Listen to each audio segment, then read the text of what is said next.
2022년도 이제 한 달 남았습니다. 본격적인 연말인데 연말이 다가올수록 시내 거리는 크리스마스 분위기를 물씬 풍깁니다.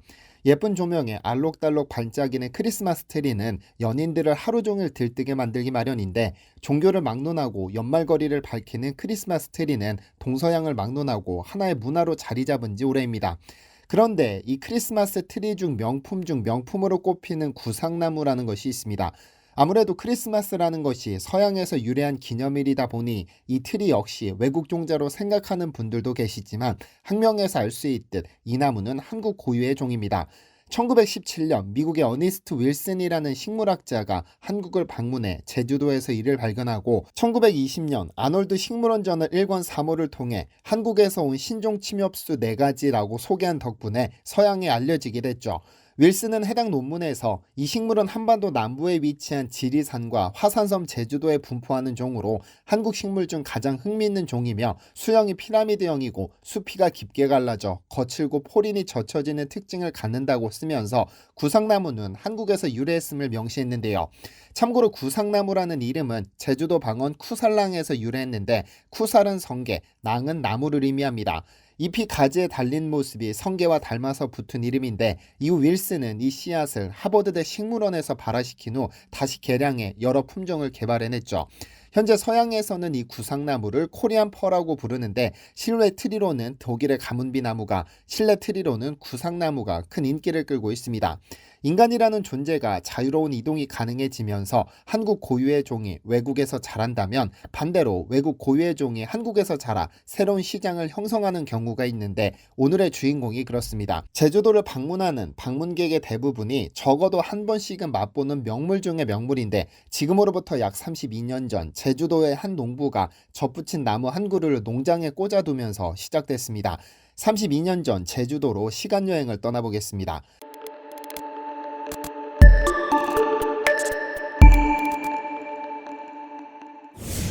안녕하세요, 디스멘터리입니다.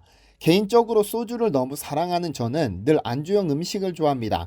지난번 소개해드렸던 황금강어 편에서 말씀드렸듯이 생선에는 해산물이 1순위이고 삼겹살이나 소고기는 늘 2순위입니다. 그런데 회를 먹든 삼겹살을 먹든 빼놓지 않고 함께 먹는 채소가 청양고추인데, 저는 알고 있습니다. 제가 청양고추 한 입 먹을 때마다 독일에게 로열티를 지불하고 있다는 사실을 말이죠. 왜냐하면 지극히 한국적인 채소라 생각했던 청양고추에 대한 소유권이 한국이 아닌 독일에 있기 때문입니다. 왜 이런 일이 벌어진 것일까요? 보통 충남 청양에서 재배되어 청양고추라는 이름이 붙은 것으로 알고 있는 이 채소는 지역명이 아니라 1983년 청송군과 영양군의 첫 글자를 따 만들어진 종자입니다. 중앙종묘의 유일용 박사가 매운맛을 좋아하는 한국인들의 성향을 맞추기 위해 제주산 고추와 태국산 고추를 교배시켜 만든 품종인데, 청송과 영양에서 임상 재배에 성공하자 현지 농가의 요청으로 청송의 청과 양양의 양을 따 상표권으로 등록했습니다. 그러나 IMF 당시 미국의 세미니스가 중앙종묘를 인수하면서 청양고추에 대한 소유권이 미국으로 넘어갔고, 몬산토가 독일의 바이엘에 합병되면서 다시 독일에게 종자 소유권이 넘어갔습니다. 그래서 한국에서 개발한 이 고추를 재배하려면 매년 독일에 종자 로열티를 지불해야 하는 것이 현재 한국의 처지입니다. 만약 바이엘이 돈을 포기하고 종자 무기화를 시작하면 한국에서는 청양고추를 재배할 수 없고, 이를 재배하는 것 자체로 불법입니다. 종자 전쟁은 이렇게 무서운 겁니다. 종자 로열티란 말 그대로 종자를 보호하고 그 소유권을 가진 당사자에게 수수료를 지급하는 것을 말하는데, 이 용어가 하늘에서 뚝 떨어진 것은 아닙니다. 이미 1960년대부터 미국, 일본, 유럽을 중심으로 지적재산권에 대한 논의가 오갔는데, 이 지적재산권에는 종자와 품종에 관한 것도 포함됩니다. 새로운 품종을 개발하고 옛 품종을 개량해 새로운 품종으로 만드는 것도 지식재산권의 한 부분이자 기술력이기 때문입니다. 그렇게 1962년 유럽 국가들을 시작으로 식물 신품종 보호를 위한 국제조약이 체결되고, WTO 가입국에 식물에 대한 신품종 권리보호 의무를 부과하기 시작하는데요. 그리고 6년 뒤 국제식물신품종보호동맹 UPOV가 결성됩니다. 2021년 12월 31일 기준 총 78개국이 가입되어 있고, 한국은 2002년 회원국이 되었습니다. 결과적으로 신품종을 개발하거나 개량해 만든 종자를 구매하면 로열티를 지불해야 하는 것으로 한국의 입장에서는 새로운 외화벌이가 될 수 있는 산업입니다. 이와 관련해서는 뒤에서 좀 더 살펴보는 것으로 하고 우선 1990년 제주도로 이동해 보겠습니다. 현재 먹을 수 있는 제주도 특산물 중 가장 유명한 것은 제주 흑돼지와 감귤 종류가 아닐까 합니다. 2021년 기준 제주도 감귤 총 매출액은 1조 271억 원으로 1년 사이 8%, 약 1,000억 원 가까이 증가했는데 감귤은 제주도 경제를 지탱해주는 든든한 버팀목입니다. 제주도에 따르면 감귤 산업 역사상 최초로 연매출 1조 원을 달성했는데 매출액 증가의 원인으로 꼽히는 것이 바로 한라봉입니다. 지금이야 천혜향, 진지향, 레드향, 황금향 등등이 엄청난 인기를 끌지만 제주도를 가장 확실하게 대표하는 명물은 단연 한라봉입니다. 그런데 한국에서 한라봉을 최초로 재배한 것은 제주도가 아닌 전라남도 나주입니다. 1987년인데요. 나주시 석현동의 이영길 농부는 1987년 일본에서 한라봉을 가져와 최초로 시험 재배한 후 1995년부터 시설 재배를 시작하면서 나주에서 한라봉이 재배되기 시작했는데 당시 한라봉은 한라봉이 아니었습니다. 부지와라는 이름으로 유통되었었죠. 왜냐하면 이 한라봉을 최초로 개발한 국가는 한국이 아니라 일본이었기 때문입니다. 1972년 일본에서 청견과 폰칸이라는 품종을 교배시켜 개발한 후 데코폰이라는 명칭을 부여했는데 원래 품종명은 시라누이입니다. 일본 구마모토 농협이 등록한 상표인데 이를 한자로 바꾸면 부지와가 됩니다. 그래서 나주에서는 처음 품종명인 부지와 또는 상품명 데코봉으로 불렸었는데 나주에서 재배를 시작했지만 오히려 제주도에서 더 유명해졌습니다. 왜냐하면 일본어 상품명 중 데코폰의 데코는 올록볼록하다는 의미를 가지고 있는데 제주도에서 1990년대 초반부터 재배되기 시작하면서 올록볼록한 꼭지 부분이 꼭 한라산의 봉우리를 닮았다 해서 한라봉이라고 부르기 시작했기 때문입니다. 감귤이 가장 유명한 제주도에서 꼭지가 볼록하게 튀어나온 부분이 한라산을 닮은 과일이 출시되었으니 이보다 제주도의 이미지를 잘 표현하는 과일은 없었던 겁니다. 그래서 진도에서는 황금봉으로, 고흥에서는 하나봉으로, 미국에서는 스모 오렌지 등으로 불리지만 가장 유명한 상품명은 단연 한라봉이죠. 이력을 다시 한번 살펴보면 1972년 일본에서 개발된 데코폰이 1987년 전남 나주로 건너와 부지화가 되었고 1998년 제주도에서 한라봉이라고 부르면서 어마어마한 인기를 끌게 된 것입니다. 그런데 알고 보면 우리가 제주도 특산물이라고 생각하는 여러 감귤 형제들은 거의 대부분 일본에서 교배시켜 만든 품종입니다. 천혜향은 하늘의 은혜를 입은 향기라는 이름으로 2000년대 초 일본에서 건너왔고 레드향은 껍질이 붉어 레드와 향기향을 합쳐 명명되었고 이 역시 2000년대 후반 일본에서 건너왔습니다. 황금향 역시 일본에서 건너온 망감류인데 한국에서 2000년대 후반 출시되었으니 2000년대 중반쯤 한국에 건너온 것으로 보입니다.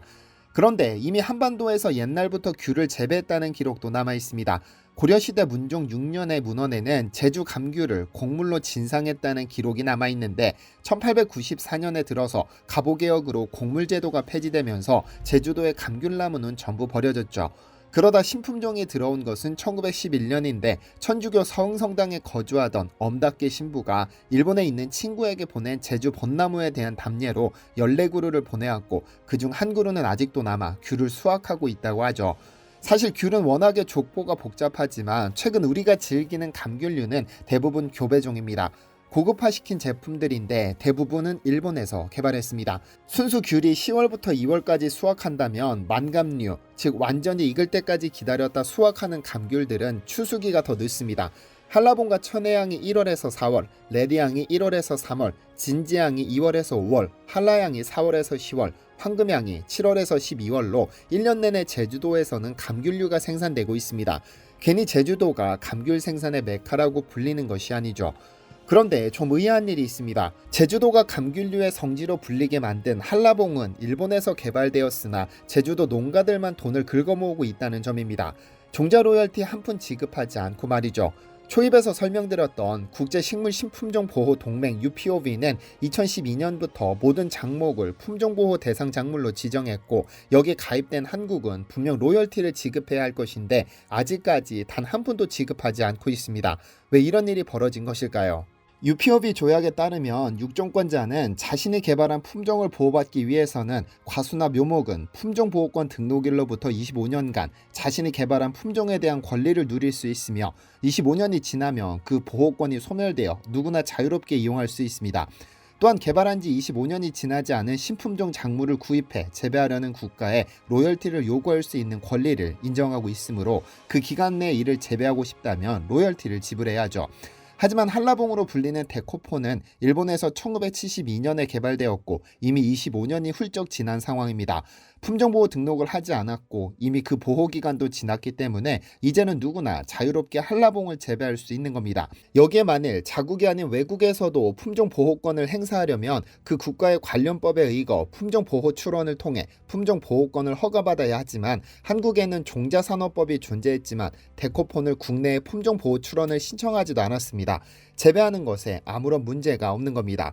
그런데 최근 한라봉과 비슷한 사례가 속속 발견되고 있습니다. 제가 아는 포도 중 가장 비싼 것은 샤인머스켓이라는 포도였는데 최근 이보다 상상도 못하게 비싼 포도 품종을 알게 됐습니다.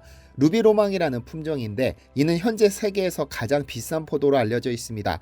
한 경매에서 한 송이 최고 1,400만 원에 낙찰되기도 했고 시장에서 구매하려면 송이당 최소 100만 원을 호가하는 고급 품종이죠.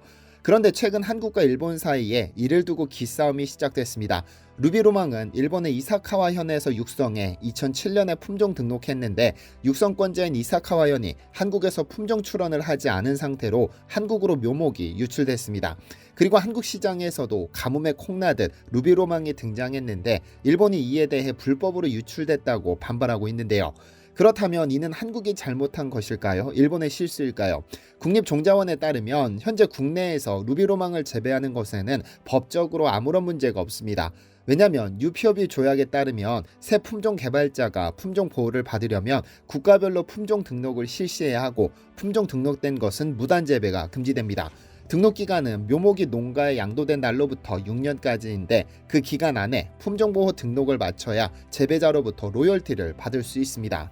여기에 국내에서 최초로 루비로망에 대한 생산 및 판매 신고가 접수된 것은 2020년 11월로 이사카와현에서 1995년부터 연구를 시작해 2007년부터 농가에 묘목을 보급하기 시작했기 때문에 한국에서 최초로 신고된 2020년 11월은 이미 품종보호 등록 기간이 끝난 시점입니다. 전문가들은 일본이 개발한 품종의 유출 빈도가 늘면서 일본이 이에 대한 권리를 강화하기 위해 들고 나온 이슈일 것으로 보고 있는데 현재 한국에서 재배되는 루비로망의 대부분은 중국에서 들여왔습니다.